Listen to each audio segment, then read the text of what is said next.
வீட்டு மனைகளுக்கெல்லாம் பட்டா வாங்கி தரேன்னு சொன்னாரா நம்ம சுந்தர் அங்கிள் வாங்கி கொடுத்தாரா? நிறைய இளைஞர்கள் இருக்கீங்க, தொழில் பூங்கா அமைச்சு தரேன்னாரா அமைச்சாரா? உத்திரமேரூர் ஒன்றியத்தை ரெண்டா பிரிச்சு கிழிச்சிருந்தனாரா கிழிச்சாரா? குவாரிகள் எல்லாம் அழிச்சு வெடிகள்லாம் போட விடாம தடுத்து உங்களை அப்படியே பாதுகாத்துறாரா பாதுகாத்தாரா? காவல் மாவட்டமா காஞ்சிபுரம் மாவட்டத்தை மாத்துனாரா? அவளூர் தரை பாலத்தை மழை நேரங்கள்ல பிரச்சனை இல்லாம பண்ணி தந்தாரா? போக்குவரத்து நெரிசல்னால ரோட்ல ஆக்கிரமிப்பு பண்ற கடையெல்லாம் அகற்றி மக்களுக்கு நிரந்தர தீர்வு தரனாரா செஞ்சாரா? செய்யாறு ஆட்டை கடந்து போறதுக்கு மேம்பாலம் போட்டு தரனாரா செஞ்சாரா? ஒண்ணுமே செய்யல. சுந்தர் அங்கிள் என்ன அங்கிள் பண்ணிட்டு இருக்கீங்க? இதுல நான் தான் மறுபடியும் எம்எல்ஏவா வருவேன். எங்க ஸ்டாலின் அங்கிள் தான் கிளிப்பாருன்னா எப்படி விடுவோம்?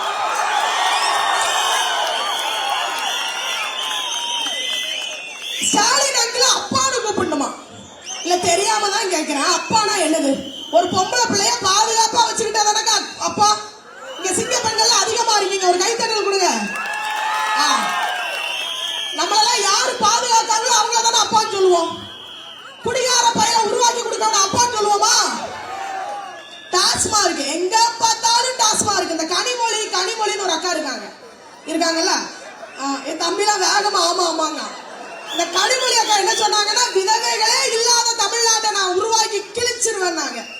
கிழிச்சுட்டாங்க. கிளி ஒண்ணு கிடையாது. டாஸ்மார்க்குகளாலும் போதை பழக்கங்களாலும் கஞ்சா விற்பனையாலும் விதவைகள் அதிகரித்திருக்கிறது. அது நம்ம தமிழ்நாட்டில் தானே. பெண்கள் பாதுகாப்பு மாநாடு நடத்துவீங்க. மாநாடு முந்தானத்து பேசாரு அவர், நம்ம தம்பி சிவாஜி கிருஷ்ணமூர்த்தியை பத்தி பேசிட்டு போனாரு. இல்ல கேக்குற சிவாஜி கிருஷ்ணமூர்த்தி அங்கிள் அவர்களே, நீ பேசினத உன் பொண்டாட்டி கேட்க முடியுமா? ரெண்டு பொம்பளை பிள்ளை பத்திரிக்கையா உன் பிள்ளைகள் கேட்க முடியுமா?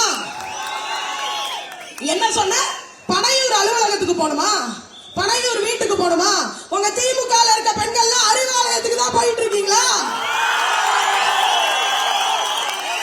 எங்க பனையூர் அலுவலகம் எங்களுக்கு கோவில். அதுல உள்ள இருக்க எங்க தலைவர் எங்க சாமிடா. நீங்க அக்கா தங்கச்சி கூட பிறந்திருக்கியா? உனக்கு அக்கா தங்கச்சி பாசனா என்னன்னு தெரியுமா?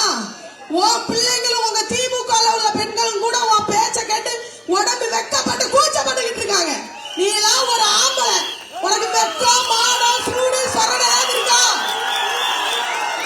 உனக்கு உண்மையிலே நீ ஆம்பளை, உனக்கு தில்லு இருந்ததுன்னா தாவரக்கா சிங்க பெண்கள் முன்னாடி வந்து நீ பேசு. உங்களை மாதிரி தரம் கெட்ட பேச்சாளர்களை வைத்திருப்பது தாவேகா கிடையாது. உலக தரம் வாய்ந்த பேச்சாளர்களை கொண்டிருப்பது தாவேகா. எவ்வளவு தைரியம் இருந்தா பெண்களை பார்த்து பேசுவேன். நாங்க இல்லன்னா உலகமே இல்ல தெரிஞ்சுக்கோ. பெண்கள் இந்த நாட்டின் கண்கள். யார பார்த்து பேசுறேன்? அதுவும் தாவேகா பெண்களை பார்த்து. வெயிட் பண்ணு, ஒரு 80 நாள் வெயிட் பண்ணுங்க சிங்க பெண்களே. சிவாஜி கிருஷ்ணமூர்த்தி எங்க பெயர போறாரு? பாவம் வயசாகி போச்சு, அங்கதான் இருப்பாரு, பாத்துக்கலாம். வெள்ளை முடிகளை வைத்து ஆட்சி நடத்துக்கும் உங்களுக்கே அவ்வளவு திமிருனா, கருப்பு முடிகளை வச்சு ஆட்சி நடத்துறவங்களுக்கு எவ்வளவு இருக்கும்? இந்த தொகுதியில அரசு மருத்துவமனைகள் இயங்கிக்கிட்டு இருக்கு. ஒரு அவசரம் மருத்துவமனைக்கு போனா மருத்துவர்கள் இருக்காங்களா? அவசரம்னா செங்கல்பட்டுக்கு போக வேண்டியது இருக்கு. மருத்துவமனைகளை கூட வச்சு தரலையே. நீங்க என்ன பாதுகாப்பு கொடுத்தீங்க நான் கேக்குறேன். எதுவுமே செய்யாத இந்த வெற்று மாடல் திமுக அரசு, இந்த திமுக மூன்று எழுத்த ஒழிக்க வந்த மூன்று எழுத்து கட்சி தான் தாவேக. எப்படி அண்ணா என்று மூன்று எழுத்து தமிழ்நாட்டை ஆண்டதோ, எப்படி எம்ஜிஆர் என்ற மூன்று எழுத்து தமிழ்நாட்டை ஆண்டதோ, அதே போல் விஜய் என்ன மூன்று எழுத்து தமிழ்நாட்டை ஆளும்.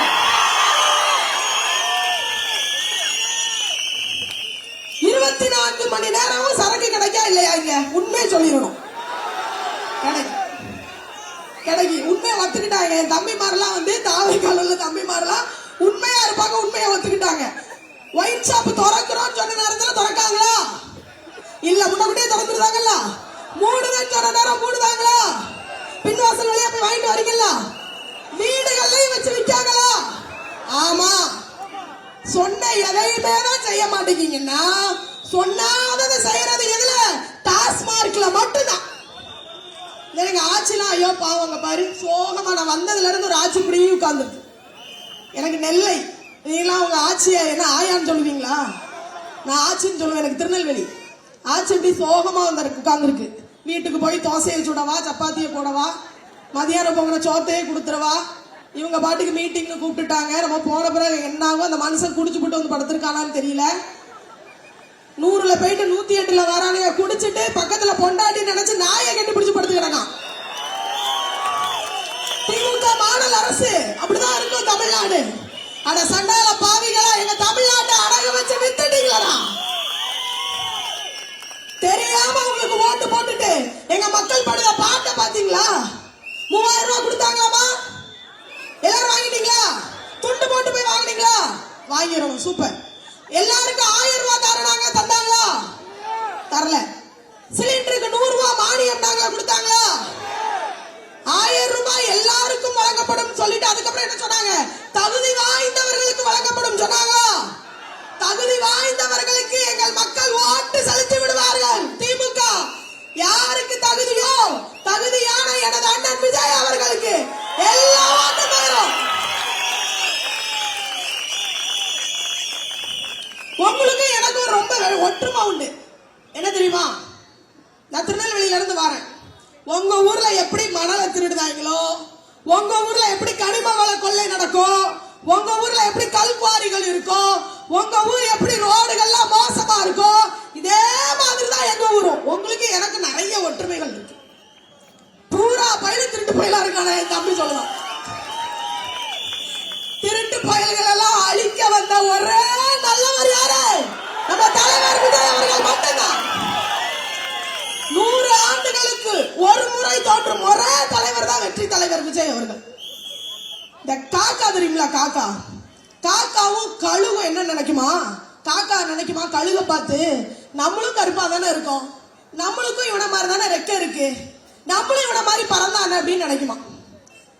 நம்ம ஸ்டாலின் அங்கிள் என்ன பண்றாரு? நம்ம அண்ணன் விஜய் அண்ணன் வந்து பேண்ட் ஷர்ட் போடுறத பார்த்து நம்மளும் இப்படிதானே இருக்கோம், நம்மளும் அதே மாதிரி பேண்ட் ஷர்ட் போடுவோம், நம்மளும் அதே மாதிரி ஷூ போடுவோம், நம்மளும் அதே மாதிரி நடந்து பார்ப்போம், நம்மளும் அதே மாதிரி சிரிச்சு பார்ப்போம், நம்மளும் அதே மாதிரி அமைதியா இருந்து பார்ப்போம் பண்றாரு.